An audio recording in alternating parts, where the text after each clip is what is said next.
በዛሬው ትምህርት ደግሞ የምናየው ወደ ፍሬ ቅዳሴው ከመገባቱ በፊት ካህኑ አንድ የሚፈጽመው ስርዓት እንዳለ እንመለከታለን። ሁላችንም ቅዳሴ ላይ ካህኑ እጁን የሚታጠብበት ክፍል አለ አይደለም? ቅዳሴ ላይ ተሐጽቦተ እድና አማሃ ቅድሳት የሚባሉ ስርዓቶች አሉ። ዲያቆኑ ጸልዩ በእንተ ሰላም ብሎ በተቀደሰ እማሄ ወይም በተቀደሰ ሰላምታ እጅ የምንነሳሳበት ክፍል እንዳለ እንመለከታለን። ይህንን ነው እንግዲህ ዛሬ የምናየው። እንደ እግዚአብሔር ፈቃድ እግዚአብሔር ከሁላችን ጋር ይሁን። መንፈስ ቅዱስ በቸርነቱ ምስጢሩን ጥበቡን ለሁላችንም ገልጦ እንዲያስተምረን ፈቃዱ ይሁንልን። እየተማማርን ያለነው የምንማርበት መጽሐፍ ደጋግሜ አሳይቻችኋለሁ። ቀሲስ ዶክተር መብራቱ ኪሮስ ያዘጋጁት ቅዳሴ ወደ ጌታ ደስታ የመግባት ምስጢር የሚለው መጽሐፍ ነው። ከዚህ በፊት ደግሞ አኮቴተ ቁርባን የሚል በጣም ብዙ ሪሰርች የተደረገበት የቅዳሴ ትምህርት ምን እንደሆነ ምንጩ ከመነሻው ብዙ ሪሰርች የተደረገበት መጽሐፍ ነው። እነዚህ ሁለት መጽሐፎች ቢኖሯችሁ የበለጠ ስለ ቅዳሴ ለማወቅ ይረዳል።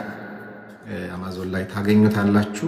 እሱን እየገዛችሁ ብትጠቀሙት መልካም ነው። በዚሁ አጋጣሚ እንግዲህ በቅዳሴ ዋነኛ ክፍል ቅዳሴ 3 ክፍል አለው እንደምታውቁት፣ የዝግጅት የትምህርትና የምስጢር ክፍል ተብሎ በ3 ይከፈላል። በቅዳሴ ዋነኛ ክፍል በአማንያን ቅዳሴ ካህኑ የሚያከናውነው ተሐጽቦተ እድ ወይም እጅ መታጠብ ቅዱስ ቄርሎስ ዘኢየሩሳሌም ከነበረበት ከ348 ዓመተ እግዚእ ወይም ዓመተ ምሕረት አካባቢ ጀምሮ የሚታወቅ ስርዓት ነው። እንግዲህ በጥናቱ መሰረት ይህም የካህኑን መንፈሳዊ ዝግጅት ነው የሚያመለክተው። ካህኑ እጁን ሲታጠብ ማለት ነው።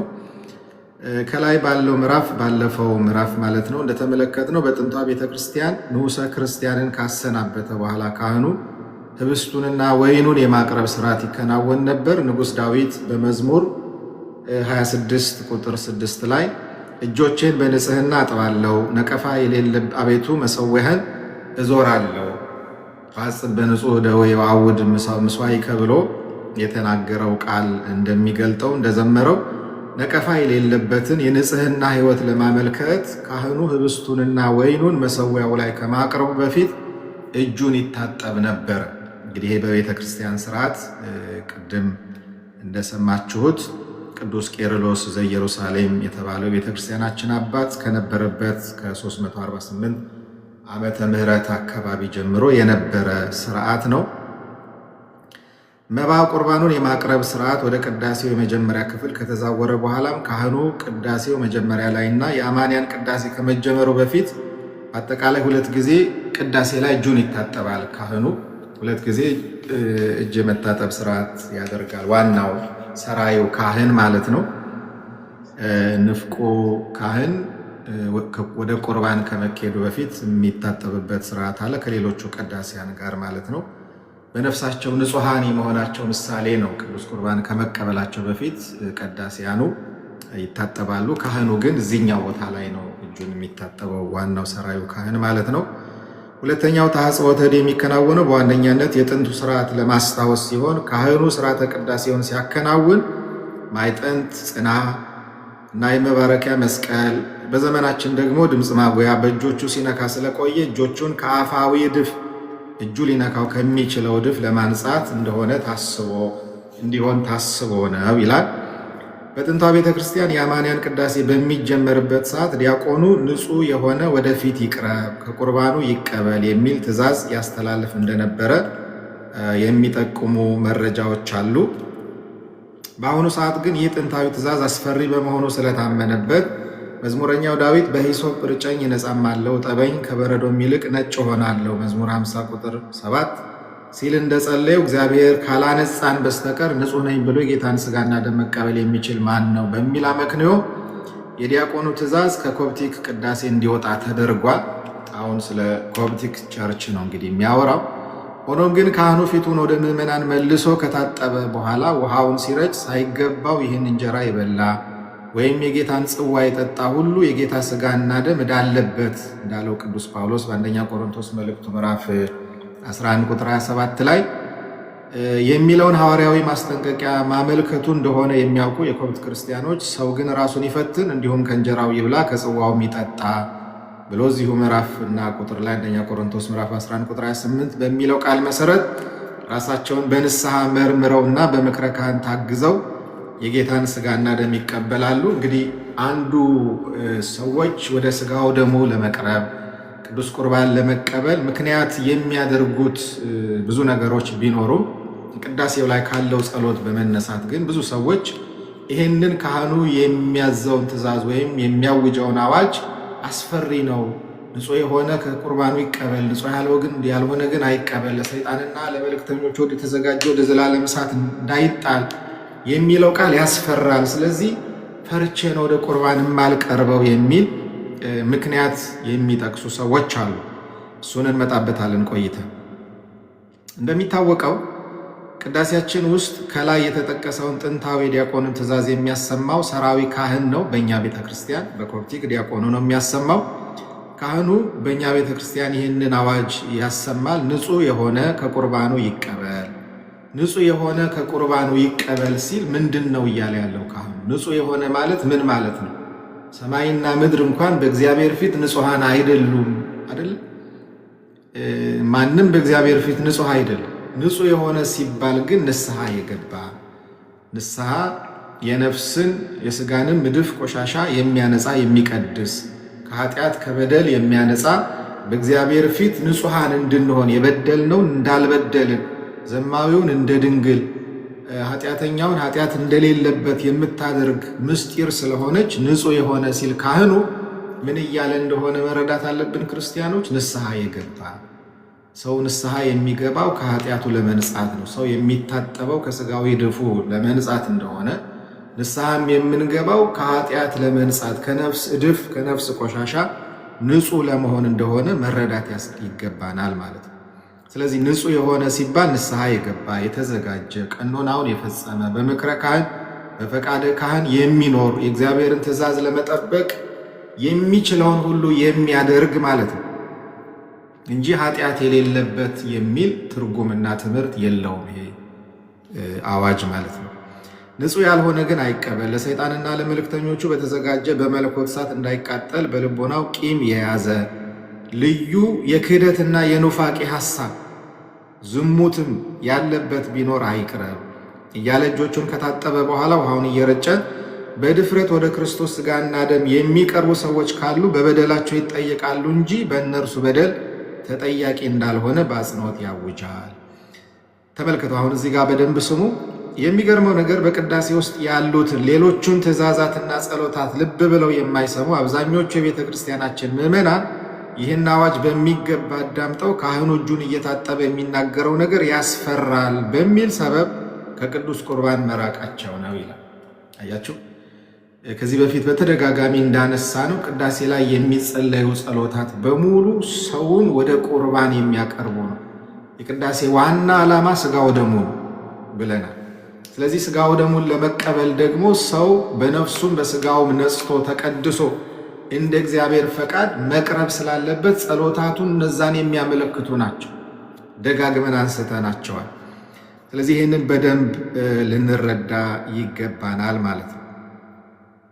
የካህኑ አዋጅ አስፈሪ የሆነበት ምክንያት ግን አዋጁን ካሰማ በኋላ ንጹሕ የሆነ ከቁርባኑ ይቀበል፣ ንጹሕ ያልሆነ ግን አይቀበል ሲል ምን ማለቱ እንደሆነ ለማስረዳት ካህኑ በዳዊት መዝሙርና በጳውሎስ መልእክት በሐዋርያት መልእክትና በግብረ ሐዋርያት በወንጌልም ሕዝቡን ይምከር የሚል ትእዛዝ አለ ቅዳሴያችን ላይ። የመጽሐፍ ቅዳሴው ትእዛዝ ተግባራዊ ስለማይሆን አንዳንድ ጊዜ ከትምህርት ማነስ በትክክል ወደ ሥጋው ደሙ እንድንቀርብ የሚያደርግ ትምህርትም የማነስ ጉዳይ እንደሆነ እንመለከታለን። ይህ አዋጅ ምዕመናን እንደሚያስፈራ ስለታመነበት አንዳንድ ጳጳሳትና ቀሳውስት የመጽሐፍ ቅዳሴውን ማስጠንቀቂያ ትተው ምዕመናንን ወደ ንስሐና ወደ ቁርባን የሚያቀርብ ቃለ ምዕዳን ሲናገሩ እንሰማለን። ገጥሟቸው አያውቅም? በተለይ ጳጳሳት፣ ትላልቅ አባቶች ሲቀድሱ ይህንን ክፍል እንደ ትምህርት አድርገው ሰውን ወደ ቁርባን እንዴት መቅረብ እንዳለበት በሚያግባባ ሁኔታ ሲያልፉት እንመለከታለን።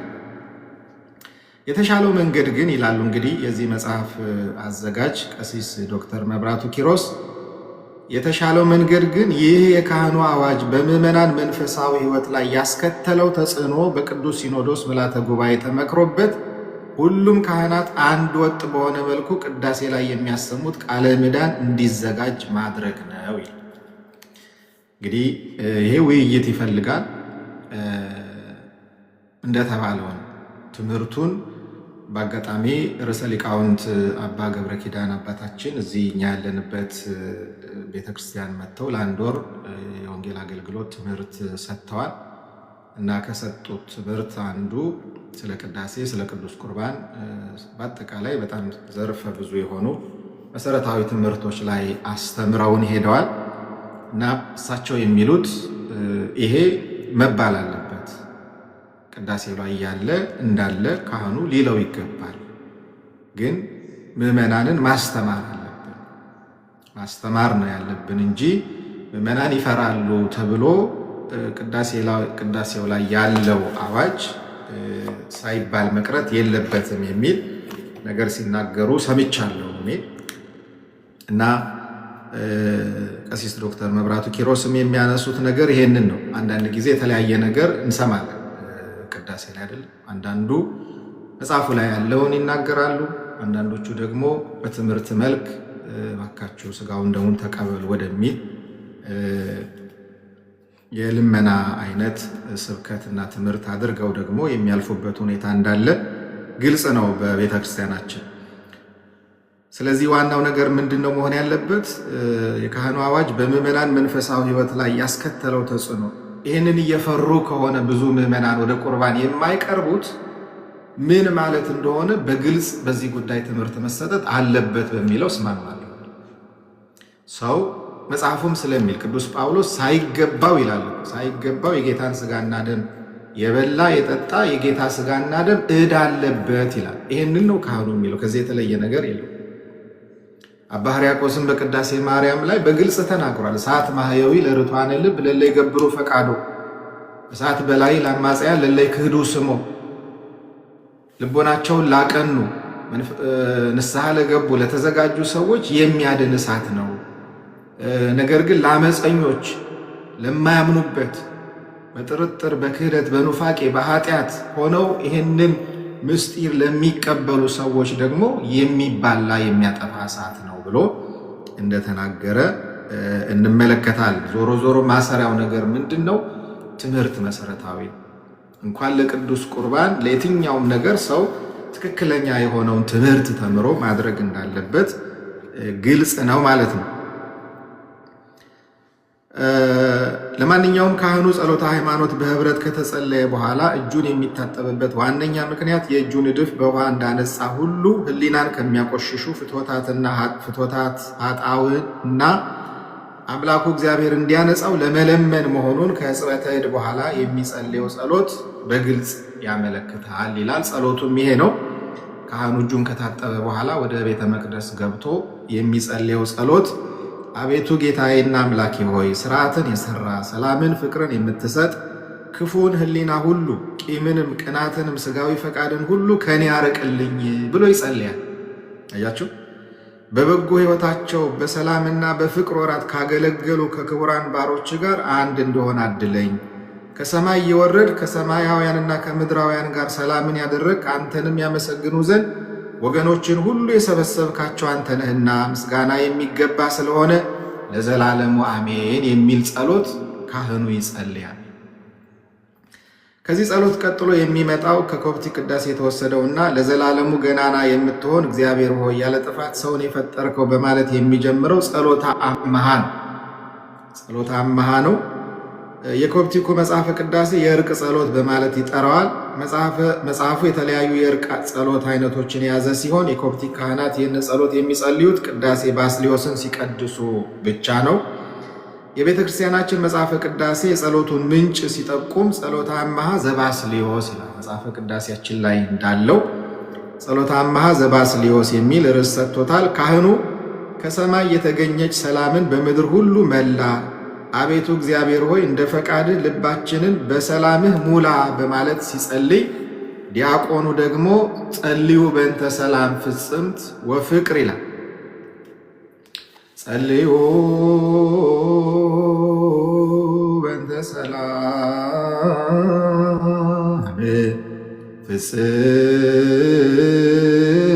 ፍጽምት ወፍቅር ተአምሁ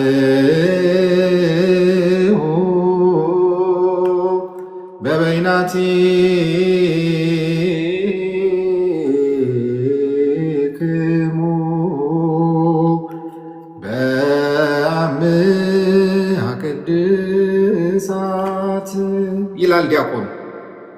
ጸልዩ በእንተ ሰላም ፍጽምት ስለምትሆን ሰላምና ፍቅር ጸልዩ፣ እርስ በርሳችሁም በተቀደሰች እማሄ ወይም እጅ መንሳት እጅ ተነሳሱ የሚለውን ጸሎት ይጸልያል። እኛ ደግሞ ምዕመናኑ ምን እንላለን?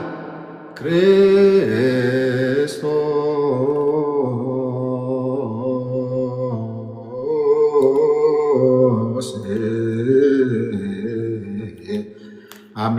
አምላክነ ረስየነ ድልዋነ ከመ ንታማ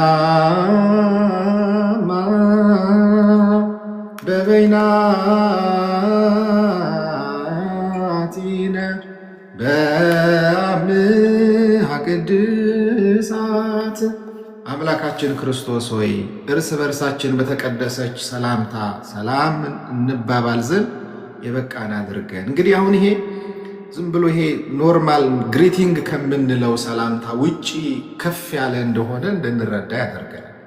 አሁን ምዕመናን ብዙ ጊዜ ቅዳሴ ላይ የምናደርገው አንድ የተሳሳተ ነገር አለ እዚህ ክፍል ላይ አይደለም። ብዙዎቻችሁ ዲያቆኑ ይህንን ካደረገ በኋላ ዲያቆናቱ ወጥተው ያሳዩናል፣ በአራቱም ማዕዘን እጅ እየተነሳሱ ያሳዩናል። ከዛም እኛም በአራቱም ማዕዘን እየዞርን ሰላም ግርግዳውንም ሰውንም ምኑንም ነው ሰላም የምንለው። ግን ምንድን ነው ትእዛዙ የሚለውን በደንብ መረዳት ያስፈልጋል። እሱን እስቲ እንመልከተው።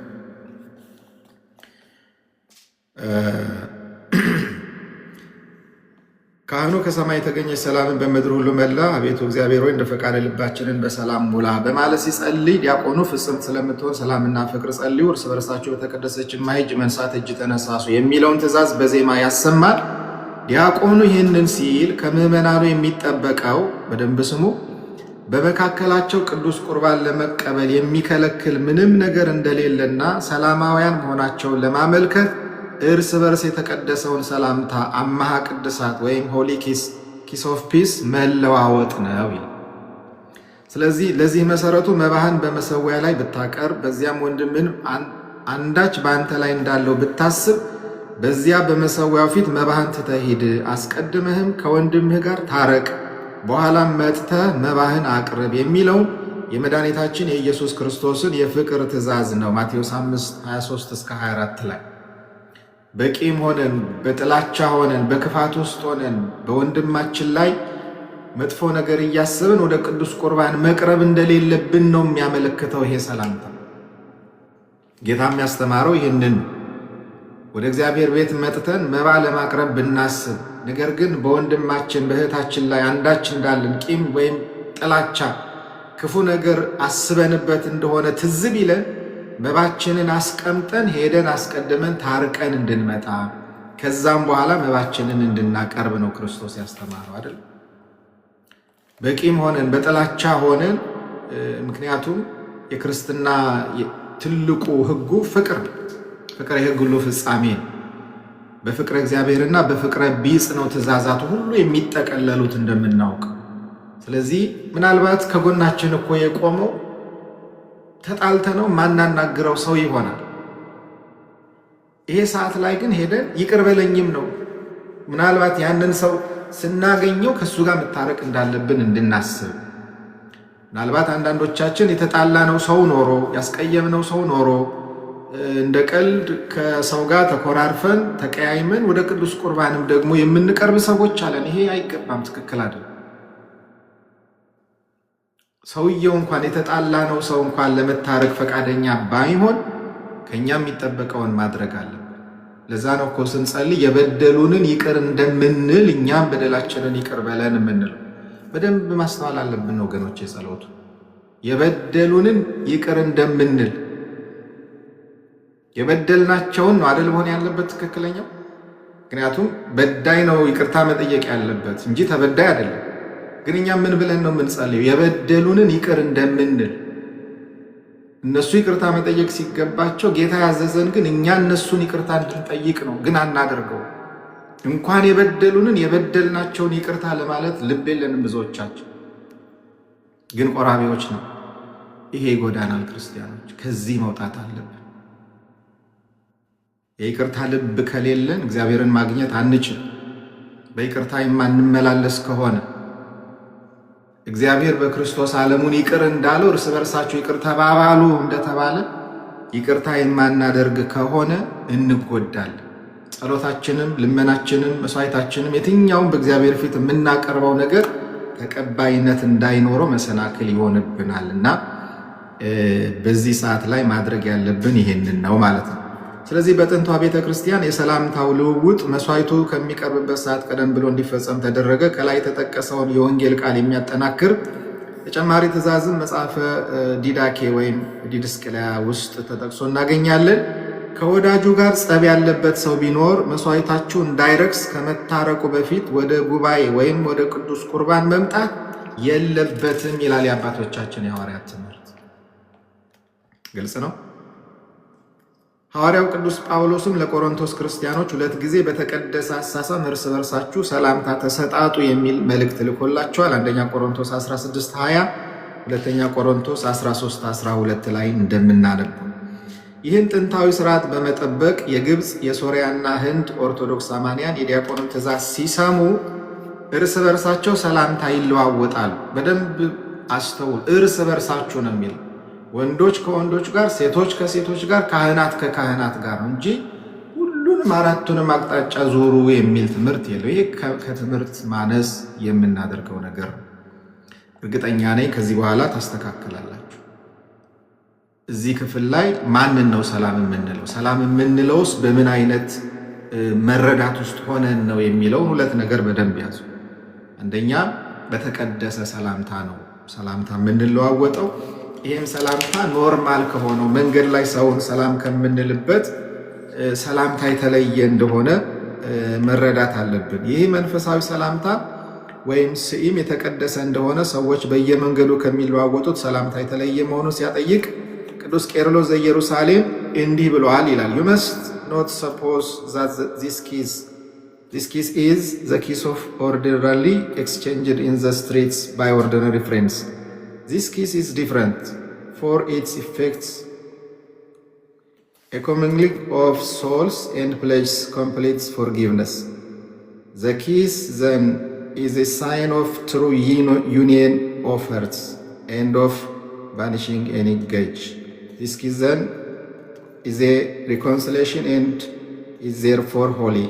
ሚስታጎጂካል ካቴኪሲስ የሚለው መጽሐፉ ላይ ቅዱስ ቄርሎስ ዘኢየሩሳሌም ይሄ ሰላምታ በየመንገዱ ሰው ስናገኝ ከምንለዋወጠው ሰላምታ የተለየና መንፈሳዊ የሆነ መንፈሳዊ ትርጉምም ደግሞ ያለው ከይቅርታ ጋር የተያያዘ ከንስሐ ጋር የተያያዘ መሆኑን ያመለክታል ማለት ነው። የኛ ቤተ ክርስቲያን ምዕመናን ግን በዚህ ርዕስ በቂ ትምህርት ስላልተሰጣቸው ወይም ዲያቆኑ በግዕዝ ያስተላለፈውን ትእዛዝ ስላልተረዱት አጠገባቸው ካለው ሰው ጋር የተቀደሰውን ሰላምታ ከመለዋወጥ ይልቅ በአራቱ ማዕዘናት አንገታቸውን ዘንበል አድርገው እጅ ሲነሱ እናያለን አይደል? እንደዚህ አይደል የምናደርገው ብዙዎቻችን። መጽሐፈ ቅዳሴው ግን ግልጽ በሆነ መልኩ በዚህ ጊዜ ቀሳውስት ከቀሳውስት ጋር፣ ዲያቆናትም ከዲያቆናት ጋር፣ ወንዶችም ከወንዶች ጋር፣ ሴቶችም ከሴቶች ጋር እጅ ይነሳሱ ይላል። መጽሐፈ ቅዳሴው በግልጽ ይህንን ያስተምራል። ሥርዓተ ቅዳሴ ምዕራፍ 4 ቁጥር 59 ላይ ማለት ነው።